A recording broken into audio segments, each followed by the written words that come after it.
Halo kawan pajak, selamat datang di Podmax, Podcast Makassar Selatan.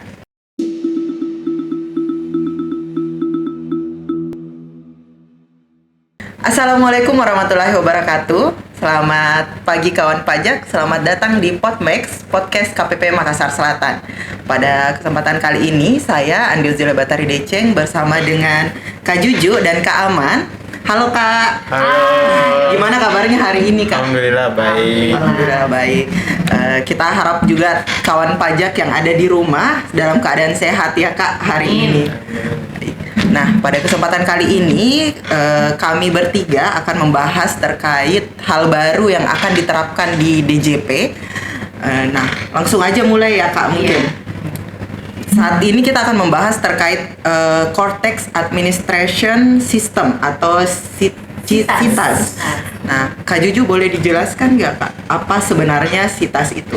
Baik, CITAS ini adalah singkatan dari Cortex Administration System, yang mana translate dalam bahasa Indonesianya itu Sistem Inti Administrasi Perpajakan atau nantinya akan disingkat dengan SIAP. Nah, CITAS ini adalah proyek redesign atau juga re-engineering atau rekayasa ulang proses bisnis administrasi perpajakan yang meliputi yang pertama itu pembangunan sistem informasi berbasis COTS atau Commercial of the Self. Kemudian yang kedua pembenahan basis data perpajakan. Yang ketiga ini dalam upaya agar sistem perpajakan menjadi lebih mudah, andal, terintegrasi, akurat, dan pasti dalam hal ini data-datanya ya kawan pajak. Kemudian yang keempat yaitu untuk optimalisasi pelayanan, pengawasan, dan penegakan hukum nantinya. Baik, jadi sebenarnya untuk secara garis besar yang dijelaskan oleh Kak Juju tadi, untuk CITAS ini merupakan update lagi ya Kak, jadi supaya lebih mudah lagi buat lebih mempermudah wajib pajak. Pelayanannya juga layanannya juga lebih cepat. Baik, jadi nanti kan sebelum ini ada beberapa ya Kak tempat untuk mengajukan permohonan atau cek kayak DJP online dan sebagainya. Nah, nanti ada beberapa aplikasi, jadi ada DJP online, ada WP Faktur. Nah, itu semuanya akan terangkum dalam satu portal itu. Jadi diharapkan akan lebih mudah buat wajib pajak. Ya. Terkait itu dari DJP sendiri nih Kak Aman, apa sih sebenarnya mengapa sistem perlu diperbarui? Kenapa sistem perlu diperbarui? Mungkin karena adanya keterbatasan sistem inti DJP saat ini ya. Jadi sistem perpajakan itu belum mencakup semua proses bisnis.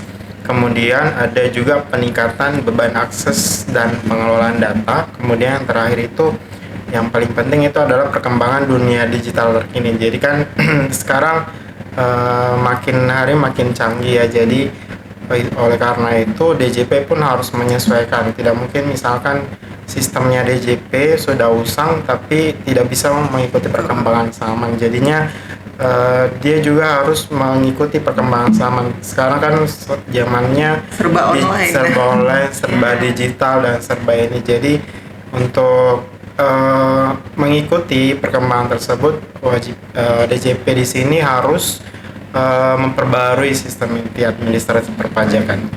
Jadi seperti yang disebutkan oleh Kak Aman tadi ada 3 ya Kak. Jadi sistem yang saat ini mungkin masih belum mencakup semuanya, nanti akan tercakup seperti yang disebut Kak Juju juga tadi. Jadi nanti semuanya tercakup dalam Cortex ya Kak. Iya. Kan sekarang juga kan rata-rata pelaporan itu sudah lewat online. Ya, jadi beban di akses untuk sistemnya itu mulai melambat. Makanya betul. Itu harus diperbaharui juga. Banyak mungkin kawan pajak di rumah yang pas lapor SPT kenapa nggak bisa masuk, login terus. Contoh kecilnya seperti itu. Itu sangat dirasakan ya harusnya oleh kawan pajak semua. Diperbaharui, mudah-mudahan kedepannya akan lebih cepat lagi, lebih lancar lagi. Jadi ini itu ada beberapa alasan terkait mengapa sistem di DJP harus diperbarui ya Kak. Nah, kita lanjut. Selanjutnya dari proses perubahan tersebut nanti ada beberapa proses bisnis Enggak, Kak. Secara keseluruhan ada 21 proses bisnis nanti yang akan terdampak yang akan berubah. Namun yang terdampak langsung kepada wajib pajak itu hanya 5 proses bisnis. 5 proses bisnis. Adapun 5 proses bisnis itu yang pertama registrasi atau pendaftaran NPWP, dalam hal ini pendaftaran NPWP, PKP, dan objek pajak PBB. Gitu. Kemudian yang kedua proses bisnis pembayaran. Kemudian yang ketiga itu proses bisnis pelaporan. Pelaporan dalam hal ini pelaporan SPT ya, sama pelaporan SPOP juga untuk yang PBB. Kemudian yang keempat proses bisnis layanan dan edukasi, dan yang kelima itu proses bisnis taxpayer account management atau disingkat dengan TAM. Nah, yang proses bisnis ini adalah proses bisnis baru dan inilah yang semacam keunggulan dari DJP nantinya ke depannya. Mungkin yang seperti yang disebutkan oleh Kak Juju sebelumnya, 4 yang lainnya kayaknya kita saya dan kawan pajak itu udah familiar. Yang kelima ini yang baru ya Kak, nanti akan dijelaskan ya Kak selanjutnya.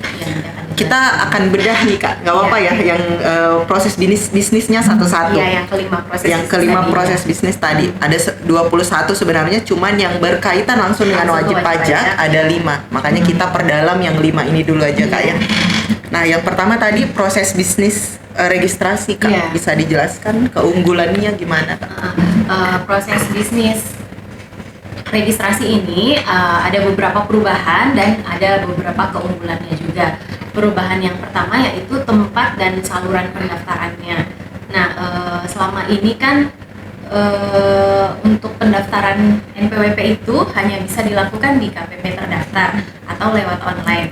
Nah, kedepannya nantinya pendaftaran NPWP itu dapat dilakukan di semua kantor pajak. Jadi tidak mesti di wilayah kerja, misalnya kecamatan kayak kita di sini Makassar Selatan, kecamatan Apocini, Manggala. Nah, itu harus daftar di Makassar Selatan. Ini bisa daftar di kantor pajak mana saja, bisa melalui pos, bisa melalui saluran digital dan kirim pajak, serta bisa juga daftar melalui OSS yang pihak ketiga untuk WP orang pribadi usahawan, kemudian melalui AHU juga bisa untuk NPWP badan usaha dan badan hukum, dan bisa juga melalui PJAP atau penyedia jasa aplikasi perpajakan untuk semua jenis wajib pajak.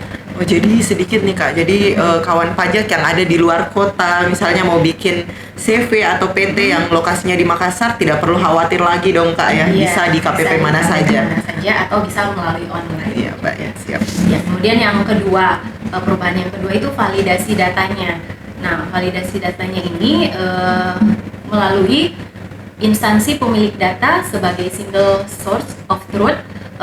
Dalam hal ini salah satu contohnya itu Dukcapil untuk validasi data NIK pada NPWP orang pribadi.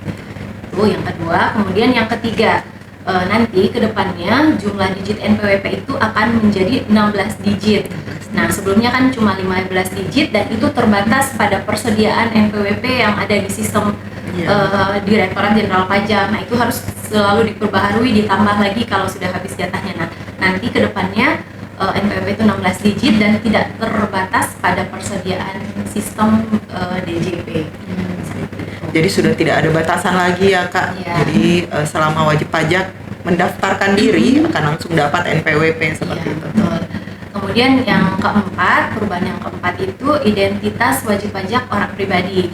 Nah, selama ini kan NPWP-nya diberikan dari sistemnya DJP. Nah, kedepannya itu identitas wajib pajak orang pribadi sudah menggunakan NIK, berbasis NIK, dan di mana NIK ini banyak digunakan oleh pihak ketiga sehingga dapat meningkatkan integrasi dan memudahkan pertukaran data antara DJP dengan pihak ketiga nantinya. Nah, yang terkait NIK ini kayaknya sekarang beberapa kawan pajak sudah pemadanan ya Kak. Jadi pemadanan mungkin bagian dari proses menuju Kortex ini ya Kak. Kortex nantinya. Jadi untuk kawan pajak kan sekarang di DJP online bisa dilakukan pemadanan NIK menjadi NPWP. Jadi bisa dicek di profil di DJP online-nya apakah sudah valid atau tidak. Seperti itu ya Kak. Kalau sudah valid itu dia ada tulisan valid dan berwarna hijau.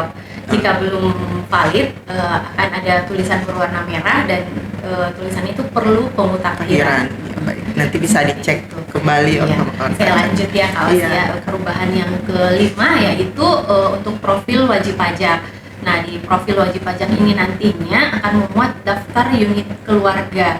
Jadi semua nik anggota keluarganya akan muncul di situ serta data WP lain yang terkait serta jenis relasinya. Misalnya nih Kak Osi jadi pengurus atau direktur sebuah CV. Nah, nanti di situ kelihatan Kak Osi NPWP pribadi ini dia sebagai direktur di CV ini. Jadi bisa langsung dicek ya, Kak. Bisa langsung dicek kelihatan di situ.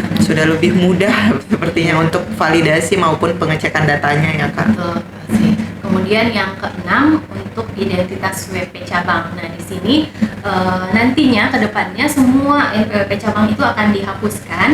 Jadi semuanya NPWP terpusat di NPWP pusat. Kemudian untuk cabangnya ini akan diberikan nomor ID tempat kegiatan usaha atau TKU yang melekat pada NPWP pusatnya. Jadi nanti NPWP pusatnya yang akan daftarkan cabang-cabangnya tersebut untuk diberikan nomor ID tempat kegiatan usaha atau TKU. Jadi bentuknya sekarang nomor ID saja ya, nomor Kak. ID. Jadi sudah tidak ada lagi NPWP cabang yang di belakangnya 001, 002. 002 ya. Jadi semuanya 00. Nanti tinggal diberikan ID untuk NPWP cabangnya. Ya.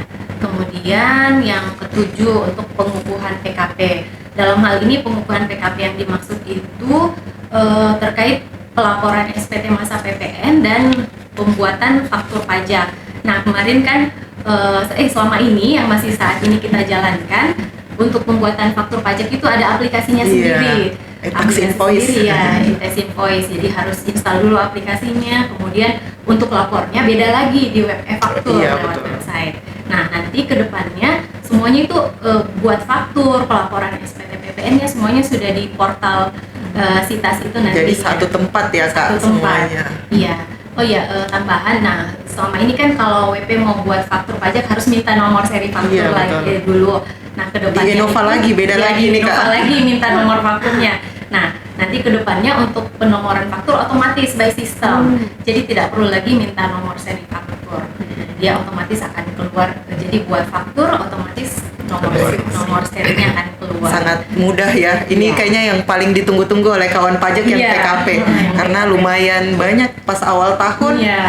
untuk minta nomor faktur dan sebagainya. Pas Aplikasi. akhir tahun Install pun. aplikasi. Iya, Terus betul. laptop rusak, terus Laptopnya install rusak, lagi. iya. Kayaknya ini kabar gembira sekali untuk kawan pajak yang Ya, jadi PKP. betul nantinya ini kedepannya akan sangat memudahkan bagi kawan pajak. Ya, kemudian perubahan yang keunggulan dan perubahan yang berikutnya itu geotagging. Nah, ketika wajib pajak melakukan pendaftaran NPWP nantinya, wajib pajak bisa tag maps-nya di situ, lokasi usahanya di mana.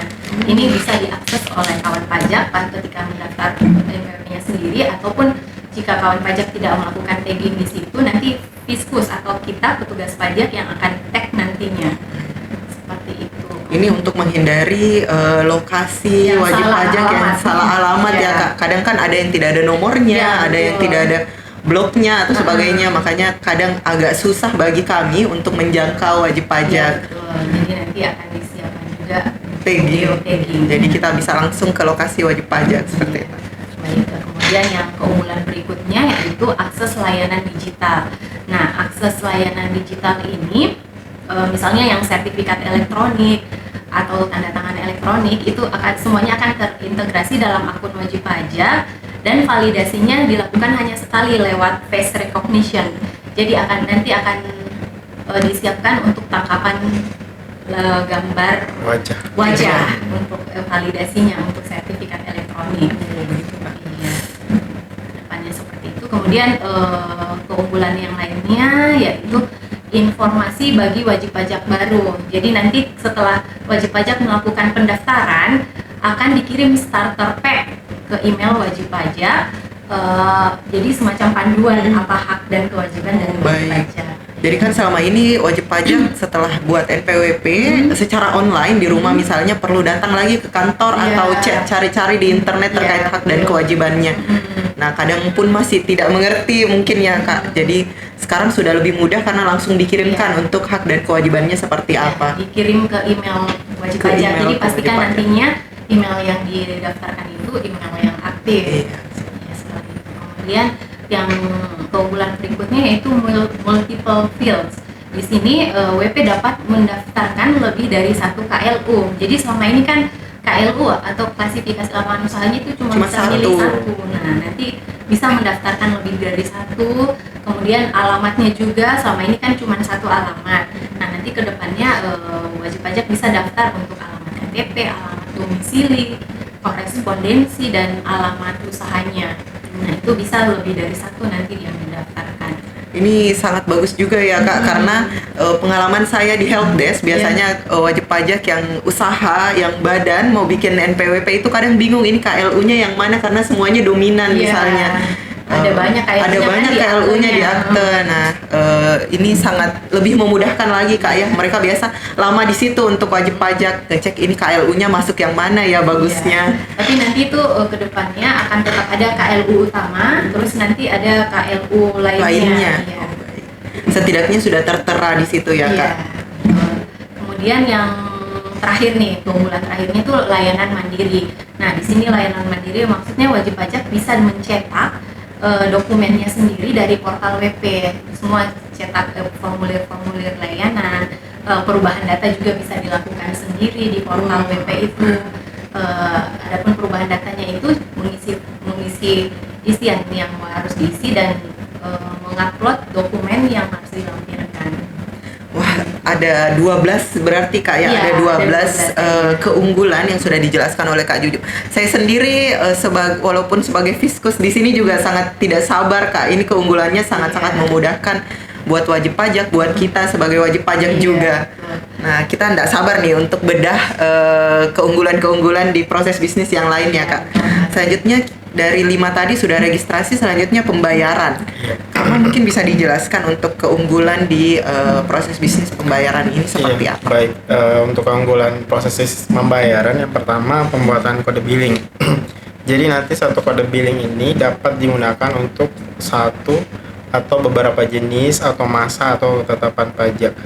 Biasanya kan kita bikin kode billing itu terkunci di jenis pajaknya apa, masanya apa, tahunnya berapa, nomor ketetapannya. Nanti bisa membuat billing untuk beberapa atau jenis pajak atau ketetapan pajak. Tersedia juga nanti daftar tagihan yang belum dibayar serta daftar kode billing yang sudah dibuat tapi belum dibayar. Biasanya kan ada beberapa yang bikin billing tapi belum dibayar, nanti bisa kelihatan lupa mungkin jadi billing mana yang belum dibayar. Kemudian untuk pembayaran, kanal pembayaran nanti tersedia dalam portal wajib pajak serta terdapat opsi deposit pajak. Nah, ini deposit pajak itu adalah pajak yang dideposit duluan atau dibayar duluan tapi belum tahu nih jenis pajaknya kemana saja. Nanti itu bisa di dastore dulu, nanti bisa dipindahkan ke jenis pajak apa nanti yang akan dibayar. Jadinya mungkin bisa menghindari keterlambatan pembayaran yang seperti itu. Kemudian ada proses penyesuaian, pengajuan permohonan dan penyelesaian yang ini dilakukan pada sistem, pada portal di WP. Jadi tidak lagi nanti permohonannya mungkin bisa di trackingnya, dipantau sampai di mana permohonannya. Kemudian proses penyelesaiannya berdasarkan tingkat risiko wajib pajak. Kemudian ada integrasi data pembayaran. Jadi ada validasi otomatis. Sistem DJP nanti terhubung langsung dengan sistem milik DJPB seperti itu. Perbendaharaan ya Kak. Dari 4 keunggulan yang dijelaskan oleh Kak Aman tadi, yang paling menarik menurut saya yang deposit sih Kak. Jadi kan deposit pajak ini sebelumnya belum pernah ada ya Kak sebelumnya, dan sangat menguntungkan harusnya untuk wajib pajak yang mungkin bingung ini nanti pajak apa yang mau saya bayar. Takutnya kena denda telat bayar juga kan Kak. Di deposit dulu aja, nanti bisa dipindahkan ke jenis pajak. Jatuhnya hampir seperti tabungan ya Kak. Jadi tabungan di deposit dulu, nanti tapi deposit ini nanti bisa diminta kembali ya Kak. Bisa diminta kembali kalau misalnya ada ternyata kelebihan atau tidak perlu tidak ada pembayaran lagi, bisa diminta diajukan. Jadi nanti memang pada saat pendaftaran wajib pajak harus daftarkan juga nomor rekeningnya langsung di pada saat pendaftaran ya, Kak. Pendaftaran. Jadi jika ada kelebihan pembayaran bisa diminta dikembalikan ke nomor rekening itu.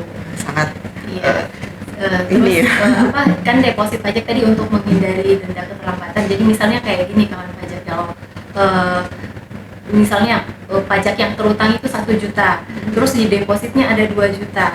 Nah, selama di depositnya itu lebih besar dari jumlah pajak yang seharusnya dibayar, jika pun nanti SPT-nya terlambat dilapor, itu tidak akan dikenakan terlambat bayarnya, karena di depositnya ada lebih besar dari nilai pajak terutangnya. Ini sangat memudahkan lagi buat kawan pajak ya, Kak, selain bisa lagi terhindar dari denda keterlambatan bayar. Oke. Nah, lanjut nih, Kak, ke proses bisnis selanjutnya. Ada proses bisnis pengelolaan SPT. Gimana nih, Kak Aman? Keunggulan-keunggulan di situ. Untuk proses bisnis pengelolaan SPT secara umum, pelaporan terintegrasi dengan pembayaran termasuk persiapan seperti e-bupot, e-faktur, assessment atau SP tahunan dengan fitur validasi data, adanya notifikasi pengingat laporan serta wajib pajak online kecuali WPOP usahawan non lebih bayar. Kemudian untuk SPT tahunannya satu formulir SPT untuk WPOP. Jadi Kak Juju tidak ada lagi ya yang formulir 770, S dan SS. Jadi tidak dibedakan lagi nih SPT untuk karyawan, iya, Kak. Jadi kan WP kadang nanya juga nih, saya pakai 1770, 1770S atau SS nih. Kita kan perlu juga untuk dicek lagi ini masuk kategori yang mana. Jadinya nanti hanya ada satu jenis, yaitu SPT tahunan orang pribadi. Kemudian pengisian mulai induk lanjut ke lampiran, isi lampiran lebih detail dengan terstruktur. Kemudian laporan keuangan disampaikan dalam format XBRL atau secara key-in. Kemudian WP-UMKM dapat melakukan pencatatan langsung di portal WP, serta WPOP karyawan kriteria tertentu dikecualikan dari kewajiban SPT. Kemudian untuk SPT masa 21 dan unifikasi dilaporkan oleh pusat. Jadi penomoran bukti potong dan perhitungan PPh 21 ternya otomatis, perhitungan PG pasal 25 untuk WP masuk bursa, BUMN, BUME, dan lembaga jasa keuangan. Jadi ini ya, Kak, jadi kan sebelumnya itu tiap cabang lapor sendiri PPh 21-nya ya, Kak. Nanti terpusat. Terintegrasi juga sama yang Kak Juju bilang tadi, karena nanti tidak ada lagi PPh cabang. Jadi semuanya masuk di pusat ya, Kak. Lebih memudahkan lagi buat wajib pajak yang punya beberapa jenis cabang. Tapi untuk perekaman bukti potongnya itu nanti tetap dicatat masing-masing yang nomor ini ya, Kak, dapatnya. Tapi untuk laporannya di pusatnya semua. Iya, karena biasanya kan kegiatan itu dilaksanakan oleh cabang. Iya, jadi betul. Yang tahu semua detailnya cabang. Iya, betul. Kemudian untuk SPT masa PPN seperti yang diketahui tadi dibahas sama Kak Juju tadi. Jadi nanti satu portal. Tidak ada lagi seperti aplikasi sendiri, pelaporan web sendiri, Enova online-nya sendiri, minta nomor serinya sendiri. Jadi aplikasi fakturnya terintegrasi dan penomorannya otomatis ya. Jadi dulu kan kita minta nomor dulu, baru bikin faktur. Sekarang kita bikin faktur dulu, baru keluar nanti nomornya. Kemudian auto create SPT masa PPN.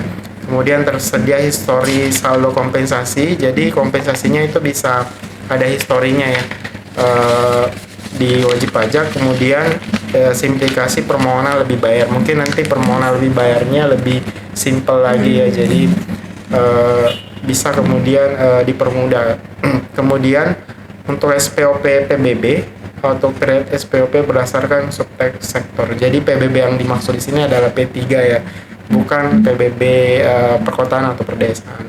Kemudian pre-populate isiannya dari tahun sebelumnya, isian data objek dan subjek dari registrasi.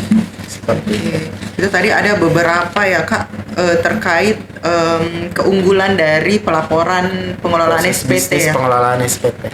Jadi sebenarnya yang paling ditunggu-tunggu oleh kawan pajak juga terkait SPT, karena tiap tahun, apalagi yang PKP kan tiap lapornya tiap bulan. Seperti yang kita ketahui bersama, untuk PPN sendiri kita pakai 3 biasanya websitenya. Mulai dari ada aplikasi pembuatan faktur, pelaporan di web faktur, dan di Enova Online untuk minta nomor faktur. Jadi kita kadang buka 3-tiganya dulu, balik sini ke sini lagi. Nah, untuk selanjutnya di Cortex yang direncanakan ini harusnya lebih mudah. Lebih mudah karena cuma satu kayak mana ditambah tidak perlu ada penomoran nomor faktur lagi ya Kak. Ini sangat ditunggu-tunggu oleh kawan pajak pastinya. Nah, kita lanjut nih Kak ya ke proses bisnis yang saya sebut tadi sangat ditunggu-tunggu oleh kawan pajak yang terkait tax payer account management. Nah, boleh dijelaskan? Ini yang proses bisnis yang paling baru, yang terkanyar, yang akan digencar-gencarkan sama DJP, yaitu TAM atau tax payer account management. Nah, adapun keunggulan dari TAM ini nantinya yang pertama yaitu integrasi profil wajib pajak. Nah, selama ini kan profil wajib pajak itu terdapat pada beberapa aplikasi DJP, dan informasi yang tersaji itu berbeda-beda antara satu aplikasi dengan aplikasi yang lainnya. Contohnya nih, profil WP pada aplikasi e-faktur itu untuk PKP. Kemudian di DJP online ada juga profil WP tapi hanya terkait KLU, alamat, nomor telepon, email. Kemudian ada juga aplikasi IREP untuk pendaftaran NPWP nantinya. Nah, yang akan datang di TAM ini akan disajikan ringkasan informasi wajib pajak. Nah, itu akan tersedia dalam satu aplikasi terpusat, dan pemutakhiran data wajib pajak juga dapat dilakukan secara online serta real time oleh wajib pajak nantinya melalui TAM ini. Kemudian yang kedua, penyajian informasi profil wajib pajak. Nah, selama ini wajib pajak hanya dapat mengakses informasi profil singkatnya saja, dan belum tersedia ikhtisar profil wajib pajak yang menyeluruh. Nah, kedepannya di SITAS ini sistem akan menampilkan informasi yang menyeluruh dan terkini, antara lain misalnya profil identitas utama, kemudian saldo buku besar. Jadi nanti akan dibuatkan buku besar di TAM ini, penerimaan, pengeluaran, seperti itu kurang lebihnya. Jadi kawan pajak bisa cek ya Kak secara gampang terkait pembayaran maupun ininya. Ya, jadi kayak semacam sudah dibuatkan laporan keuangannya seperti itu. Kemudian kawan pajak juga bisa melihat kode billing aktif yang tadi sempat dijelaskan sama Kak Ahmad. Kemudian wajib pajak juga dapat mendapatkan informasi hak dan kewajiban perpajakan. Selain itu, wajib pajak juga bisa melihat permohonan atau layanan yang perpajakan yang saat ini sedang dia ajukan, aktif ataupun sedang berjalan saat ini. Seperti itu. Kemudian yang berikutnya, hak akses atas akun wajib pajak. Nah, selama ini kan jika wajib pajak menggunakan kuasa wajib pajak, itu keamanan datanya tidak terjamin, takutnya disalahgunakan oleh kuasa wajib pajaknya. Nah, ya, kedepannya melalui melalui proses bisnis TAM ini, wajib pajak itu akan mendaftarkan kuasa wajib pajaknya yang ditunjuk. Jadi dan sudah jelas siapa kuasanya siapa kuasanya, jadi harus didaftarkan dulu kuasanya siapa dan memberikan hak akses apa saja sesuai kebutuhannya. Jadi selama ini kan hak aksesnya itu ya dikasih passwordnya saja, kuasanya bisa akses semuanya. Nah, kedepannya untuk hak aksesnya itu wajib pajak bisa memilih kuasanya itu bisa akses apa saja. Kemudian keunggulan yang berikutnya, penyajian informasi pelaksanaan hak dan kewajiban perpajakan tadi. Nah, selama ini kan di portal wajib pajak itu tidak ada hak dan kewajibannya apa saja. Nah, nanti ke depannya akan tersedia buku besar wajib pajak atau taxpayer ledger yang menyajikan informasi pelaksanaan hak dan kewajiban, pemenuhan kewajiban perpajakan dari wajib pajak. Nah, yang berikutnya, penyajian informasi dokumen perpajakan. Nah, selama ini kan penyampaian dokumen wajib pajak dan notifikasinya itu belum tersedia di DJP online. Nah, akan datang di proses bisnis TAM ini akan tersedia fitur mengatur dokumen masuk dan keluar, serta notifikasi dalam akun wajib pajak yang memudahkan wajib pajak untuk dapat mengakses dokumen elektronik yang diterima dari DJP. Jadi langsung ada notifikasinya ya Kak? Jadi misalnya kita kirim surat tagihan, Iya. nah surat tagihan pajak itu akan ada notifikasinya ke situ, atau SP2DK ya. Nah, intinya Jadi nggak harus lewat pos lagi, Iya. cari-cari ya, jadi gimana. nanti akan masuk notifikasinya di akunnya wajib pajak nantinya. Tanpa perlu dicek nih secara berkala ya Kak, jadi ada Iya. notifikasinya. Sangat menarik sih sebenarnya. Iya, mudah-mudahan dilancarkan. Dilancarkan. Biasanya juga ada wajib pajak yang tidak tahu ternyata ada tunggakannya. Iya, Jadi betul. Iya. akunnya nanti kelihatan deh Akan ada notifikasinya kalau ada tunggakan tunggakan pajaknya atau pajaknya. denda. Kemudian di tab ini juga nantinya akan ada riwayat permohonan atau layanan perpajakan. Nah, tersedianya fitur ini nantinya wajib pajak bisa melihat layanan permohonan, misalnya permohonan pemindah bukuannya itu sudah sampai mana, Disetujui atau sudah tidak. disetujui atau tidak. Walaupun saat ini sebenarnya sudah Sudah diterapkan ada di di EPBK, EPBK cuma dan kan itu Jepang. terpisah lagi Iya, ininya, Kak. aplikasinya. Nah, nanti ke depannya akan masuk ke TAM ini, jadi dalam satu portal Portal. PP ini. Iya. Jadi dalam satu portal ini sudah mencakup semuanya Kak ya. Jadi wajib pajak hanya perlu mengakses yang portal ini saja. Iya. Yang saya sangat tertarik sebenarnya yang bagian kuasa ya Kak. Selama ini kan kita ketahui di tempat TPT atau tempat pelayanan terpadu di sini, wajib pajak bisa secara langsung memberikan passwordnya ke kuasa yang dianggap sebagai kuasanya. Nah, Takutnya disalahgunakan. Kadang kita juga di help desk maupun di TPT kadang ragu untuk memberikan informasi-informasi karena takutnya disalahgunakan seperti itu Kak. Dan terbatas biasa bawa surat kuasa, entah bisa berubah hari ini, besok berubah lagi seperti itu. Nah, jadi untuk taxpayer account management ini sangat luar biasa ya Kak menurut saya. Jadi ada banyak sekali fitur maupun keunggulan yang bisa didapatkan. Nah, yang terakhir nih Kak, Kak Aman mungkin ya untuk Iya. proses bisnis, layanan dan edukasi.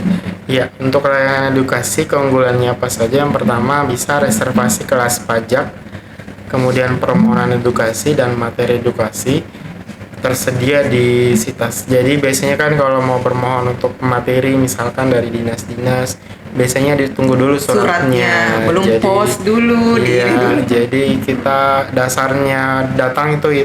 Jadi mungkin bisa nanti lebih mudah ya dengan portal ini bisa mengajukan permohonan kelas pajak, misalkan di pegawainya ini mau bermohon untuk diasistensi atau lapor SPT, bisa bermohon lewat Sitas ini.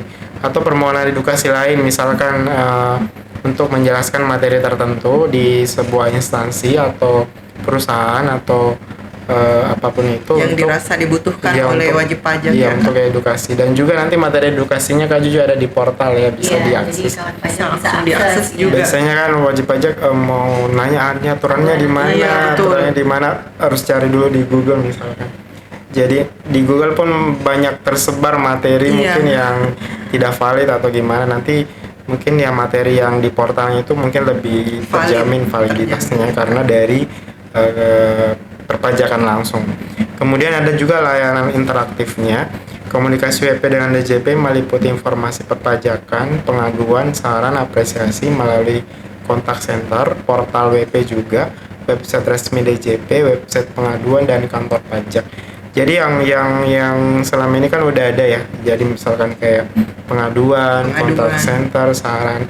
Jadi nanti di portal wajib pajak juga nanti ada untuk layanan-layanan yang seperti ini. Dalam satu portal udah bisa langsung Iya. diakses layanan-layanannya ya Kak. Kemudian ada layanan administratif juga. Jadi seperti yang kita ketahui tadi ada permohonan-permohonan, nanti akan menerima pemberitahuan, kemudian bisa mengajukan permohonan administrasi perpajakan dan menerima laporan produk layanan administratif. Jadi sekarang kan yang bisa online sekarang maksudnya melalui DJP online ya, IPBK. IPBK itu contoh kecilnya. Jadi bisa bermohon PBK di situ.